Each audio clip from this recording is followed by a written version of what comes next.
At the family reunion, my brother raised his beer with a grin that was a little too wide. "Here's to Jake," he said loudly. "Our personal ATM who thinks money is everything." The table roared with laughter, cousins, uncles, even my dad chuckling like they'd rehearsed it. I kept my face still. My grip tightened slightly around the stem of my wine glass, but I didn't react. Not yet. Then my mom leaned forward, that same little smirk she wore whenever she wanted to cut deep without raising her voice. "Well," she said with a soft chuckle, "good thing he's rich, because he sure didn't get the brains." More laughter, this time sharper, meaner. That's when I smiled. I reached slowly into my pocket, pulled out my phone, unlocked it, and calmly tapped into an app no one at that table even knew existed. "Perfect," I said, standing, my voice steady, controlled. "Then let's see how funny it is when your cards stop working tonight." I walked out, before dessert was even served. My name is Kendra Malone, and from wherever you're watching this, stay with me. Have you ever realized your own family doesn't love you? They just love your resources? Because that was the moment it hit me. It wasn't the first time they joked at my expense. But this time, it wasn't even about teasing. It was about stripping me down in front of everyone, to nothing but a wallet and a nice suit. And the worst part, they thought I'd take it. They thought I'd laugh along and pay for everyone's Uber home, like I always did. That I'd swallow it the way I used to when I was younger, when they called me weird for loving spreadsheets instead of spots. When they said I'd never be good with people. When I started my first company in my garage and they rolled their eyes behind my back. They still saw that version of me. Not the one who'd sold that company for $6.2 million. Not the one who now ran her own financial tech firm. Not the one who'd made sure every single one of their lives got easier thanks to me. I'd covered my mom's credit card debt, over $18,000. I'd paid for my brother's car when he totaled his old one and cried in my kitchen. I'd even helped my cousin avoid eviction. Twice. But none of that mattered when they had a crowd to impress. Because to them, I was still just Jake, the joke with a fat bank account. So when I left that night, I didn't go home to sulk. I went straight to the control panel of every shared account, every auto payment, every family plan they were linked to, and started unplugging them one by one. Electricity bills, Netflix, the family phone plan, even my mom's Amazon Prime. And then, the credit cards. They were my supplementary cards, my lines of credit. I didn't shut them down immediately. No, I put spending alerts on them first, because I wanted to know exactly when they noticed. That night, while they were still clinking glasses and patting themselves on the back, I sat on my apartment balcony, glass of white wine in hand, and watched each alert come in. Declined. Gas station, $62.41. Declined. Online order, $129.99. Declined. Uber, $18.72. By the fifth one, I turned off my phone. Not because I didn't want to see the chaos, but because I was done letting their noise take up space in my peace. For the first time in years, I slept soundly, but this wasn't the end. It was only the start of a very specific kind of revenge. Not the messy, angry kind, the cold kind, the calculating kind, the kind that makes people realize, if you laugh at the hand that feeds you, don't be surprised when it stops feeding. The next morning, my phone looked like it had been in a car crash. 37 missed calls, 12 voicemails, a storm of text messages in the family group chat that went from confused to panicked to furious. MOM. Kendra, sweetie. I think something's wrong with the cards. Did the bank freeze them? Brandon, my brother, dude. What the hell? My payment got declined in front of Megan. You could have just said something instead of making a scene. Uncle Ron, this better be a glitch, kid. I've got bills to pay. MOM again. Can you please fix this? Your cousin needs gas money and my prescription didn't go through. I scrolled, sipped my coffee, and smiled. I didn't reply. Instead, I opened the RenderPay app, my own platform, and adjusted the notifications to silent. Let them scream into the void for a while. They'd made me their safety net for years, quietly leaning on me like I was just a built-in emergency fund.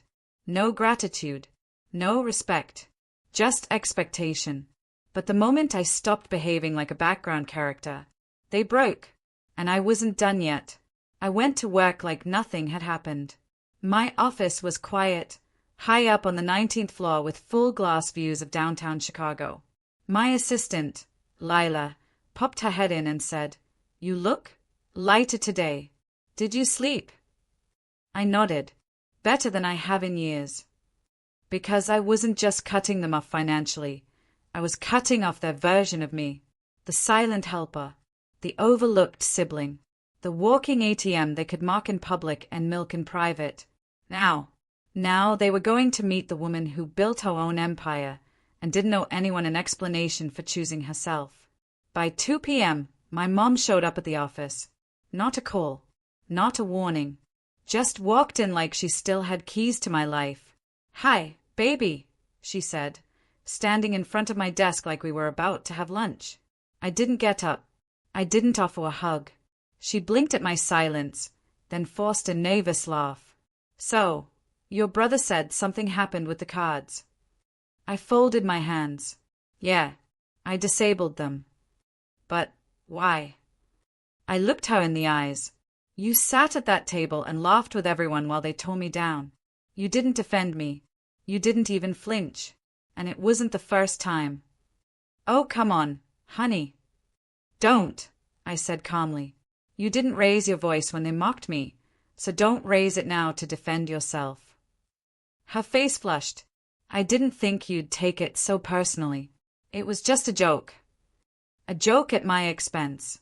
In front of everyone." I stood up slowly, walked to the window, and looked down at the city that had made me stronger. "I've paid your bills, covered your debt, put food on your table when you couldn't. I never asked for anything in return. But laughing while your son calls me an ATM." I turned to her. "That's where the overdraft ends." "Kendra," she whispered. "Please, I didn't mean." "I know," I said. "That's the problem. You never mean it, but you keep doing it anyway." She tried again. "You're going to punish the whole family because of one dinner." I tilted my head. "No, I'm not punishing anyone. I'm just choosing not to fund people who treat me like a punchline." Her silence was louder than any apology she could have offered. She left without saying another word.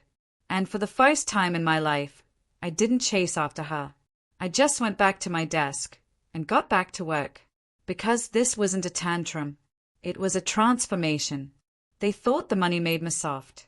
What they didn't realize was I became powerful in silence. And now that I'm speaking, they won't be able to afford it. By the end of the week, my family had gone from confused to full-blown crisis mode. The shared phone plan was suspended. Netflix, gone. My cousin Stacy posted a passive-aggressive Facebook status. Funny how some people forget who their real family is when they get a little money. I didn't comment. Instead, I made popcorn and streamed a documentary on betrayal. Poetic, right? But the real shift came when my brother Brandon finally cracked and showed up at my condo building. He hadn't been here in almost a year, not since the day he asked me to co-sign on a loan he had no intention of repaying. He buzzed at the front desk until my doorman, Colin, called me. "There's a Brandon here to see you," Colin said. "He looks frustrated." I took a deep breath. "Tell him I'm not available." But then I paused. "Actually, let him up." 5 minutes later, Brandon stood at my door, shoulders stiff, wearing that same smug face he used in high school when he broke something and tried to pretend it wasn't his fault. "Kendra," he said, half laughing, "this is getting out of hand." I opened the door just wide enough to lean against the frame. "Oh, what part?" "You freezing all our stuff like some dictator." "No," I said calmly. "I just stopped sponsoring people who treat me like dirt.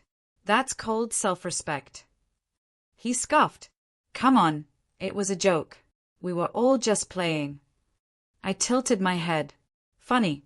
I didn't hear anyone laugh when I was writing checks to cover your overdraft fees, or when I bailed you out of that fender bender you couldn't afford to report. His jaw clenched. You're blowing this out of proportion. No, I said. You are. Because for the first time in your life, you're facing a consequence, and you don't know what to do with it. He stared at me for a second, then smirked. You know what your problem is? You think money makes you important. I smiled. No, I think character makes you important. Money just reveals who people really are around you. He didn't like that. Not one bit. You think you're better than us now.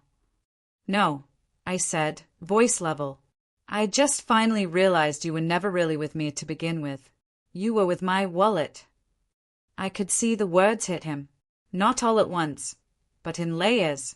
And in his silence, I found the truth I'd been avoiding for years. They weren't just laughing at me at that table. They'd been laughing all along. At my kindness, at my boundaries, at my silence. Brandon broke the quiet. You've changed. Thank you, I said. That was the goal. Then I closed the door. Softly. Not a slam. A soft, quiet boundary that shook the foundation of our entire family dynamic. And just like that, the ATM was out of service, permanently. The next morning, I got an email from my Aunt Lisa.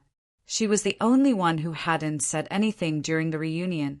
The only one whose eyes had met mine across the table when the jokes flew like daggers. Her message was short. I saw what they did. It wasn't okay. Just know, not all of us were laughing. And that broke me more than the insults did. Because in her silence that night, she'd been screaming too. But now, I wasn't alone in the aftermath. Now, the balance was shifting, and I had no intention of tipping it back in their favor. The silence didn't last. They tried everything next: guilt, manipulation, even public embarrassment. On Sunday morning, I got a notification that my name had been tagged in a family Facebook post. It was from my mother. We all make sacrifices for family. Some give money, others give love. It's sad when one thinks the two are equal. The comment section lit up like wildfire. Cousins who never texted me were suddenly philosophers. Money isn't everything. She needs to humble herself. Does she even remember where she came from? Yes, I remembered. I remembered being 12 and hearing them laugh because I wore the same shoes to school every day.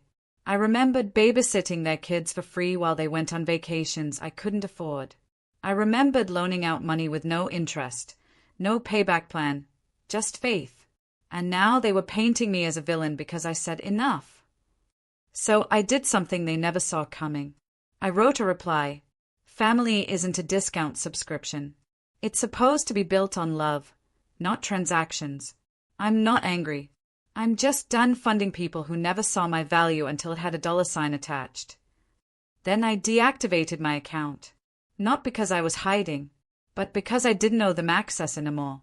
The next time someone from the family reached out, it was Stacy, the same cousin who'd posted about some people forgetting where they come from. She messaged me privately. Can we talk? Just us. No drama. Against my better judgment, I agreed to meet her at a little coffee shop on the corner of 8th and Rose. Neutral ground. Public. Safe. She walked in with sunglasses on like she was hiding from the press. Kendra, she said softly, sliding into the booth. Look, I didn't mean to stow anything up. I just sipped my coffee. I know we all piled on, she said. But they talk about you like you're not even real sometimes. Like you're just a number. And I guess I just got caught up in it. I watched her closely. And now? I asked. She sighed. Now I'm behind on rent, and I can't even ask you for help because I know I don't deserve it. There it was. The first real honesty I'd heard in weeks. I nodded slowly. You're right. You don't. She looked down, ashamed. But, I continued, what you do deserve is the chance to figure it out on your own. Just like I did. She looked up, surprised. You're not mad? Oh, I'm furious, I said, but I'm not cruel. And I meant that, because this revenge wasn't about destroying anyone. It was about letting them sit in the world they built when they thought I would always be there to clean it up. As Stacy walked out of the cafe, I realized something. They weren't just hurt because I stopped paying. They were hurt because for the first time in their lives, I had become unreachable, no longer available on demand, no longer the default solution. They weren't mourning the loss of my generosity. They were mourning the loss of control. And I was just getting started. I wasn't just closing my wallet. I was rewriting the terms of our entire relationship. And from now on, respect was no longer optional. 2 weeks passed. Too long. Quiet, clarifying weeks. No group chat messages. No guilt-laced voicemails. Just a vacuum where their noise used to be. And for the first time, I could actually hear my own thoughts. It was beautiful. Then came the envelope. Hand-delivered. Cream-colored. No return address. Just my name, Kendra, written in my mother's handwriting. I stared at it for a long moment before opening it. Part of me expected another layer of manipulation wrapped in sentiment. But instead, it was a letter. A real one. Written in blue ink, shaky in some places, like her hand had paused too many times. Kendra, I don't know how to say this without sounding defensive, so I won't try. You're right. We've taken you for granted for years. I've watched you carry more than you should have, and I let it happen. I even laughed along, and for that, I'm deeply ashamed. But I'm your mother, and I love you, even if I showed it poorly. I miss you, not your money, just you. There was no ask. No, can we talk? No, can you help? Just silence at the bottom of the page. I folded the letter, placed it in my drawer, and didn't respond. Not yet. Because the truth is, apology without change is just strategy. And I needed to see if her remorse lived anywhere outside of ink and paper. That weekend, I went to a networking gala for women in finance. I was speaking on a panel titled Boundaries in Business. How ironic. I told the story, not with names, not with specifics, but with scars, and the audience leaned in like they'd lived it too. After the panel, a woman about 10 years older than me walked up, eyes glassy. You said what I've been too afraid to say for 20 years, she whispered. That sometimes the people closest to you are the ones who bankrupt your self-worth. I nodded, and sometimes the only way to save yourself is to close the account. She laughed through tears. Exactly. That night, I didn't feel like a villain. I felt whole. Not because I had punished anyone, but because I had finally chosen myself, even when it was inconvenient, even when it hurt. The next morning, I checked my render dashboard. I'd forgotten I still had limited admin access to a few remaining family-linked features. What I saw surprised me. My mom had opened her own savings account. Small deposits. Nothing flashy, but consistent. She had also removed herself from the auto bill I used to pay. Step by step, she was trying. And for the first time, I didn't feel anger when I saw her name. I felt possibility. Later that evening, I called her. Not to forgive, not to forget, but to start. She answered on the second ring. Hello. Her voice cracked. It's me, I said softly. I got your letter. A pause. I didn't know if you'd even read it. I did. Another pause. I'm not ready to be what we were, I said, but I'm willing to see who we can become. She let out a slow breath. That's Faye. It wasn't a reunion. It wasn't a clean slate, but it was something real. And sometimes, healing isn't loud. Sometimes, it's just honest. But as for the others, the ones who mocked, the ones who only saw value in what I could give them, they were still trying to figure out what hit them. And I hadn't even opened my final move yet. Because when you're no longer the ATM, you get to choose exactly where your power flows. And my next move, it wasn't about money. It was about legacy.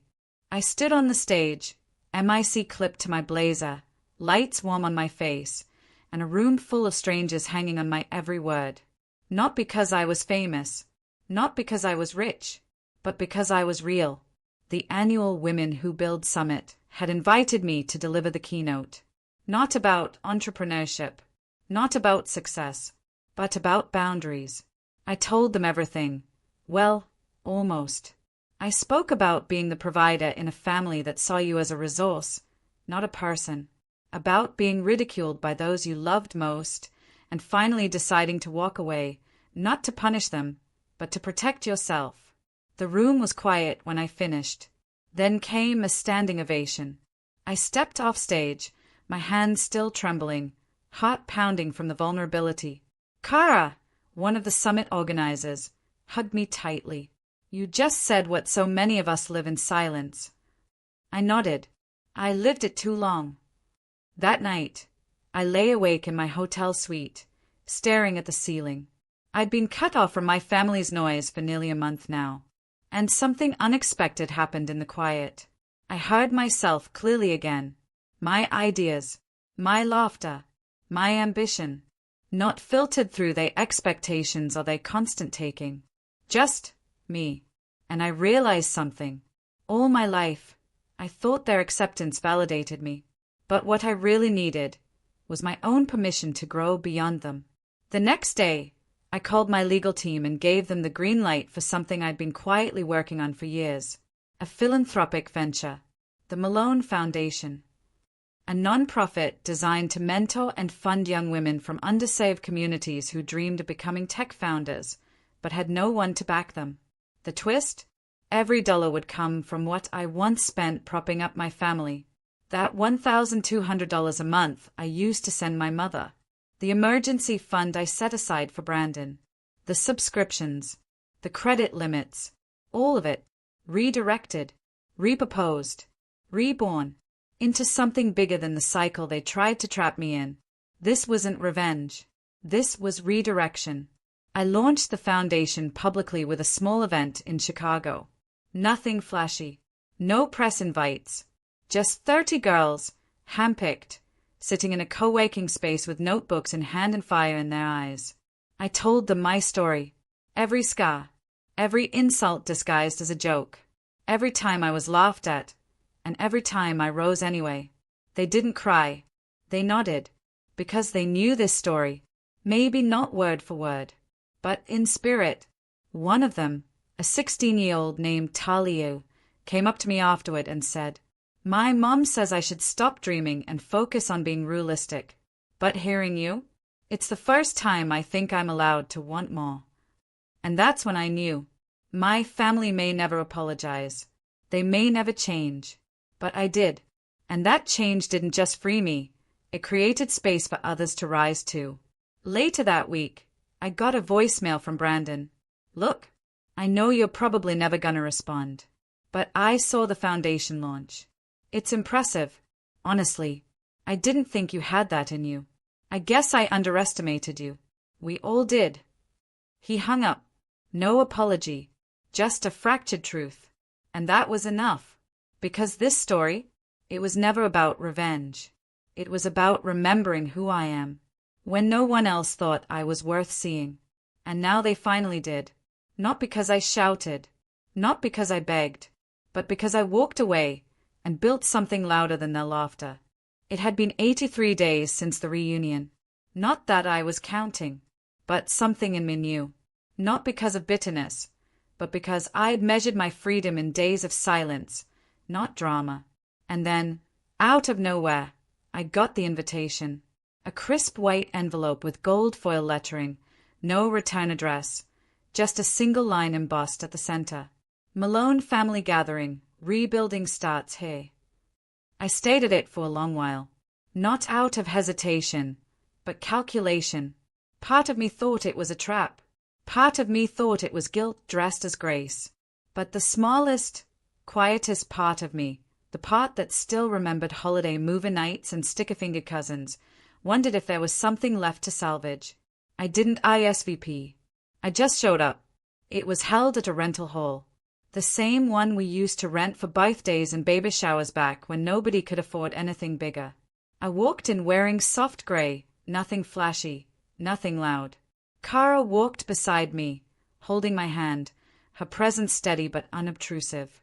The chatter in the room dropped as soon as they saw me. It was like the room inhaled and forgot how to exhale. Brandon stood near the punch bowl, frozen mid-pour. My mother, near the welcome table, clutched the back of a chair.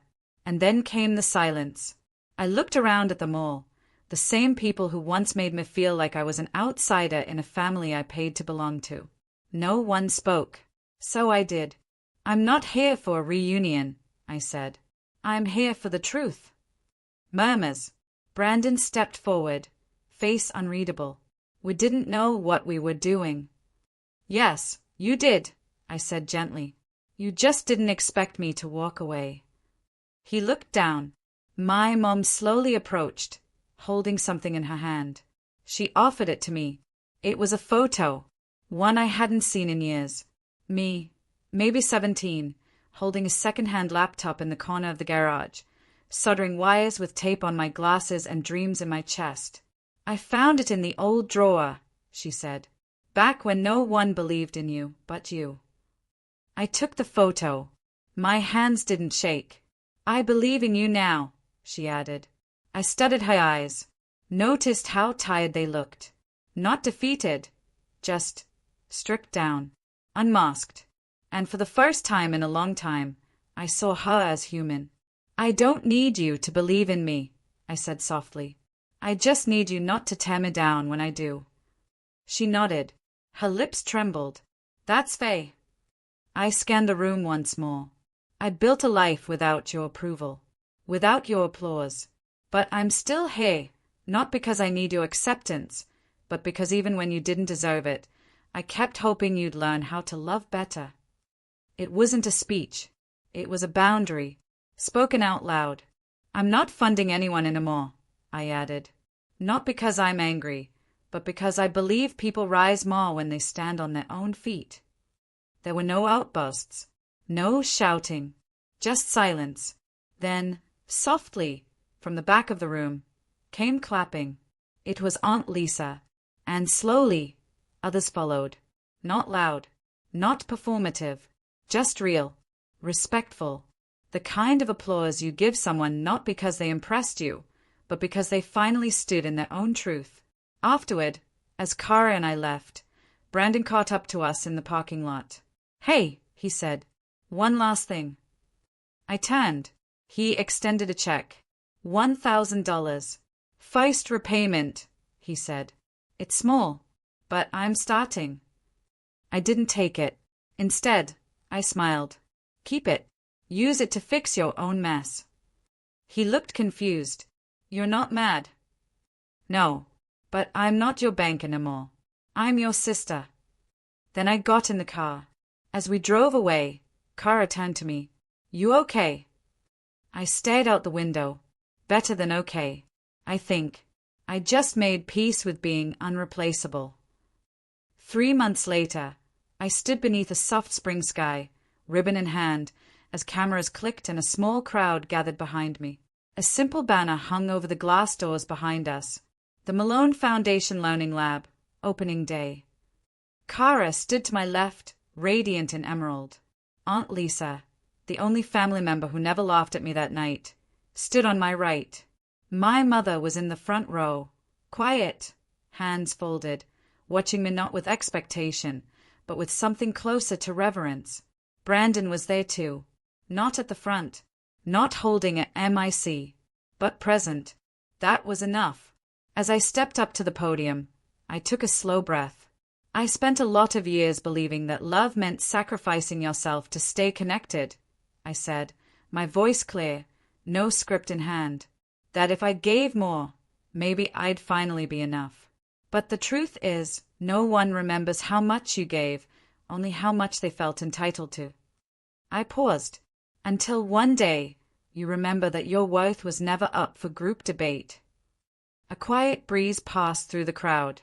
I created this place for every girl who's ever been told she's too ambitious, too much, or too focused on money. Because the problem was never us. It was the world asking us to shrink. I cut the ribbon, and the doors swung open. Inside, the space pulsed with color, computer stations, mentorship pods, idea boards, a space for dreaming out loud. The first cohort of young women walked in with bright eyes and hesitant steps, like they couldn't believe a space like this was meant for them. But it was, because I'd built it for them. From the wreckage of being mocked, dismissed, used. And from that wreckage, I had built something that didn't just rise, it lifted others too. Later that day, as guests were sipping coffee and exchanging stories, my mother came up behind me. She looked older somehow. Smaller, not in size, but in spirit.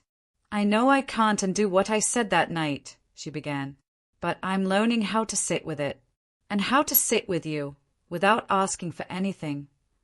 I looked at her for a long time. Then I nodded. Learning is good, I said. It's more than I thought I'd ever get. She smiled faintly, tears brimming. You're nothing like I thought you'd be. No, I replied. I'm everything I was never allowed to become. Kara took my hand just then, grounding me like she always does. Brandon approached too, a little unsure, but less performative now. He simply said, "It's beautiful." I nodded once. Thanks. No dramatic reunions. No tearful speeches. Just acknowledgement. Respect. The kind that's earned. Later that night, Kara and I stood on the rooftop of the building. The city stretched wide below us. You did it, she whispered. I shook my head. No, I started it. Because revenge had never been the destination. Freedom was. Not freedom from my family, but freedom from the idea that I owed them my silence in exchange for inclusion. I now knew this truth. You can love people, you can wish them well, and still refuse to carry their weight, especially when they mock your strength and resent your success. I turned my phone off that night, not out of anger, but peace. And as I watched the stars blink into the sky, I realized something simple and powerful. The family that laughed at me now watches me lead. And I didn't burn the bridge. I just built a new one where they had to ask permission to cross.